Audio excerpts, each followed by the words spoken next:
Hola, muy buenos días, queridos compañeros. Mi nombre es Saulo Rodríguez y estoy con mi compañera Daniela Garro. ¿Cómo estás? Muy bien. ¿Qué más, Dani? ¿Cómo has pasado? Muy bien, gracias. Bueno, muchachos, en esta mañana queremos contarles de un tema de mucho interés, pero antes queremos plantearle una pregunta. A ver, ¿será que Dios ama la agricultura? Vayan pensando. Bueno, para resolver esta pregunta vamos a ir estudiando algunos tópicos durante estos próximos 12 o 13 minutos que nos van a despejar esta pregunta. ¿Será que Dios realmente se interesa por la agricultura? ¿Será que Dios ama la agricultura? Bueno, entonces vamos a comenzar a analizar los principios que Dios estableció desde la creación, desde el Edén. Y vamos a irlos enumerando aquí con mi compañera Daniela. Entonces el primer principio que encontramos está en Génesis capítulo 2, versículo 15. Este versículo nos dice que Dios tomó al hombre después de haberlo creado y lo plantó en un huerto especial que estaba preparado para él. ¿Con qué fin lo colocó dentro del huerto del Edén? Dice el versículo que lo colocó allí para que él administrara o para que él labrara y cuidara el huerto. No solamente sacarle provecho, no solamente ponerlo a producir, sino que además el hombre tiene que aprender a cuidar el huerto.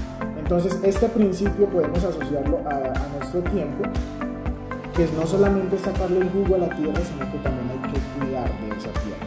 Entonces, dándole complemento a esto, vamos para el segundo principio. Génesis capítulo 2, versículo 9, nos habla de que Dios lo que hizo en el Edén es dar árboles demasiado prósperos, que tuvieran mucha abundancia en frutos.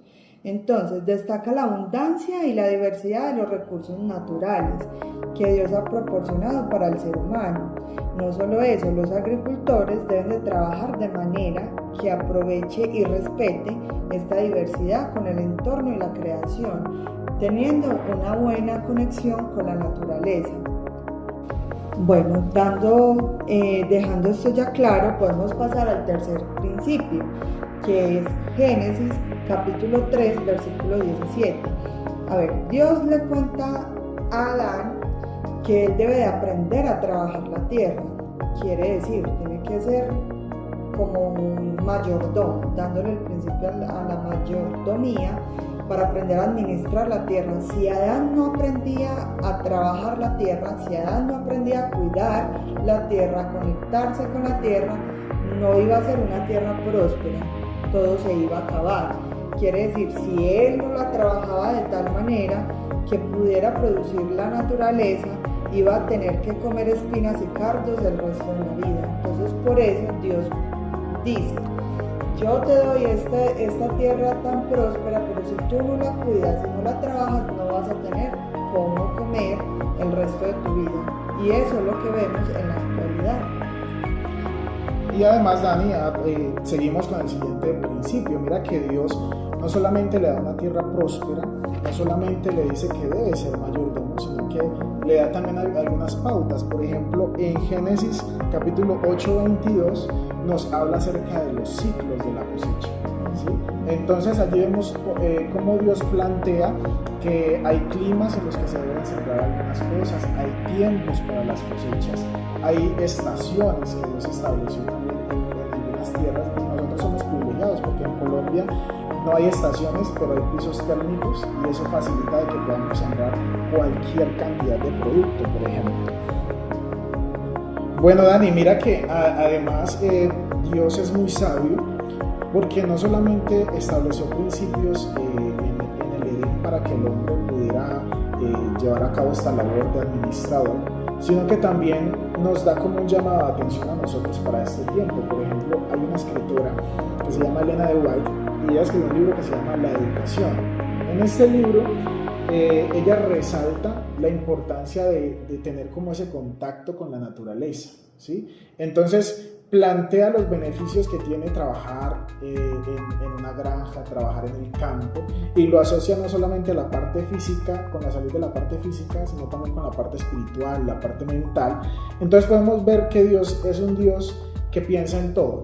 no solamente en el sustento que tú vas a tener a través de desarrollar la agricultura en tu vida, sino que también te da unos beneficios emocionales, unos beneficios espirituales. Y además, ¿tú sabías que aparte de la Biblia podemos conocer a Dios de otra manera? La otra manera, ¿sabes cuál es? ¿Cuál es? Esa otra manera es a través de la naturaleza. Entonces, cuando nosotros entramos en contacto con la naturaleza, estamos entrando en contacto con el creador de esa naturaleza. Y de esta manera aprendemos a conocer a Dios y nos maravillamos observando todo lo que Él ha creado. Y de esta forma entonces podemos darnos cuenta cuán importante es para Dios. ¿Será que sí es importante para Dios la agricultura? Sí podemos ir analizando esa pregunta. ¿Será que sí? ¿Será que no? Bueno, de igual manera, me parece a mí que Dios fue demasiado sabio porque le dio a entender desde el principio del Edén a esa personita, a Adán, de cómo trabaja la tierra, de que con su sudor, con su esfuerzo iba a proveer más alimento. Entonces, eso que nos da a entender ahorita en la actualidad, que los agricultores deben de respetar ese equilibrio, deben de garantizar ese equilibrio, deben de conectarse con la naturaleza. Y no solo de sustentar al ser humano, no, claro que no, porque nosotros no solo existimos en esta tierra, sino que debe de sustentar al resto de los seres vivos. Entonces mira lo sabio que fue Dios a darle a entender a Adán que tenía que trabajar. Sí, pero entonces a mí me surge una inquietud. ¿Será que el pueblo de Dios, después de que Él estableció estos principios, después de que Él les dijo cómo podían trabajar la tierra en el Edén, ¿será que el pueblo de Dios fue fiel a esto? Claro, usted no ha visto ni videos ni ha leído de la historia. Pues le voy a contar. La verdad no he escuchado ni he leído mucho, ¿no? Pues, ¿qué me puedes contar acerca de eso? Bueno, eso se llama, ya es un tema, la agricultura hebraica. Imagínate que hay videos, hay libros que nos cuentan de la historia de más o menos 2000 años atrás, de la historia del pueblo israelita, cómo eran los procesos a nivel de la agricultura. Ve, Dani, qué interesante. Yo realmente no tengo mucho conocimiento sobre eso. Entonces, cuéntame un poquito más. Bueno, Saúl, imagínate que el pueblo israelita era demasiado inteligente. Ellos adoptaron tanto la ley de Dios que lo trabajaron de tal manera junto con la tierra. Quiere decir, ellos hicieron como unos procesos. Uno de los procesos era trabajar 6 años la tierra y descansar uno. ¿Usted sí sabe por qué va eso? No, la verdad es que, pues, yo he escuchado que pues Dios creó la tierra en 6 días y descansó uno, pero yo pues 7 años, ¿qué tiene que ver eso? Bueno, es lo mismo, solo que ellos lo convirtieron no en días, sino en años. Entonces es exactamente lo mismo, como así, que no en días, sino en años, sino que trabajaban los 6 años seguidos, cosechaban, hacían todo su proceso en la naturaleza, y al 7º año, en ese año ellos no trabajaban, sino que dejaban que la tierra produciera sola.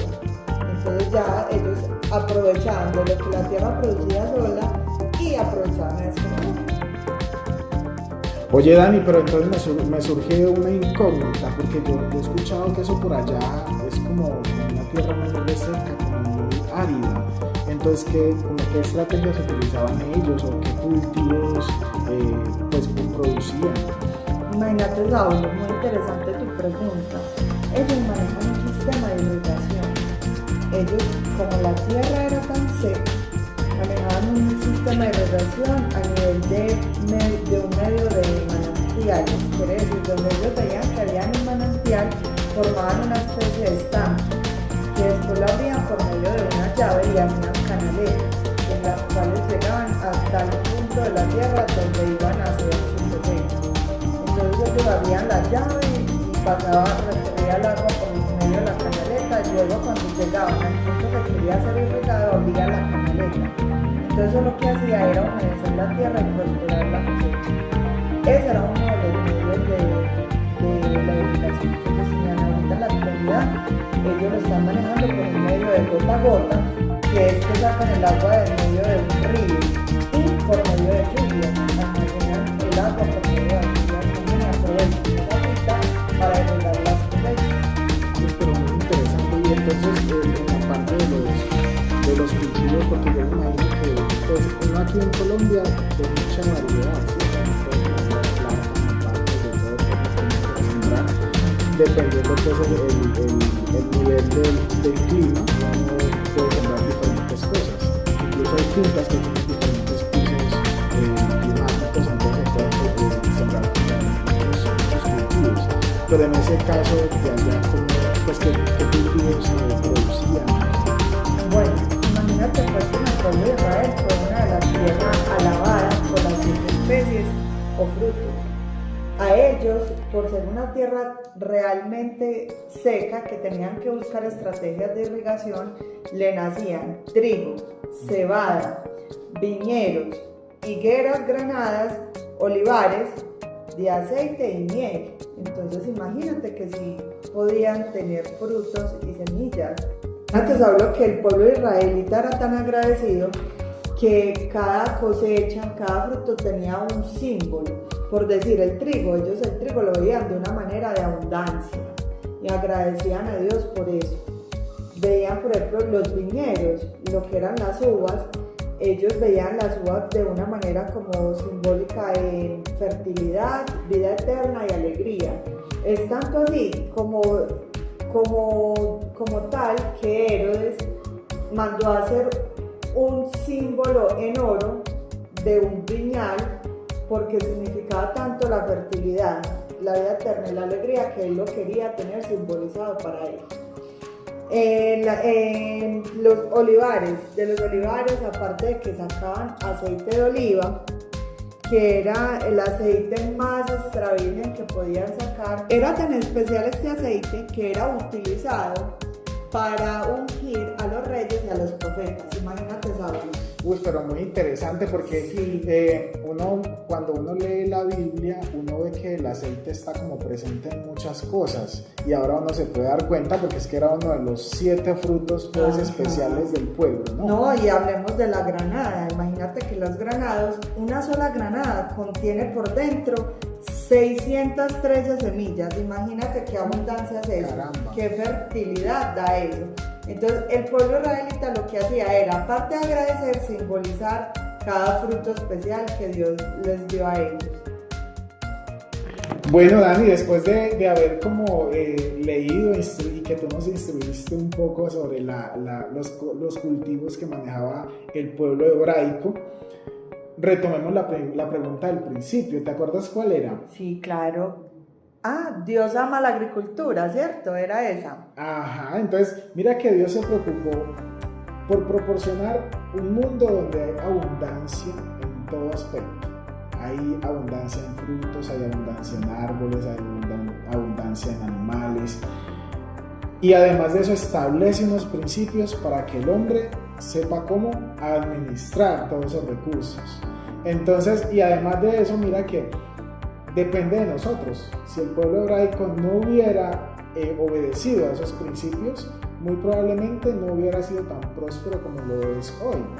Entonces esto es como un llamado para nosotros, para que aprendamos acerca de la agricultura, profundicemos acerca de la agricultura y que además seamos buenos mayordomos con los recursos que Dios nos ha provisto.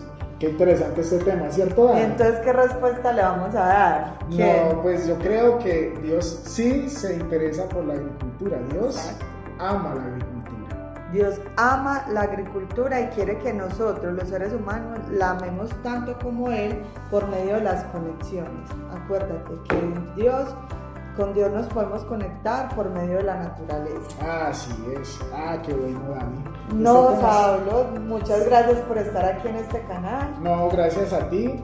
Hay que seguir viniendo a discutir más sobre los temas importantes, no solo de la agricultura, sino de otras cosas que puede ser historia, puede ser salud, para seguir instruyendo y dándole a conocer a nuestros compañeros. Claro que sí. Bueno, con esto ya nos despedimos, terminamos esta sesión del día de hoy.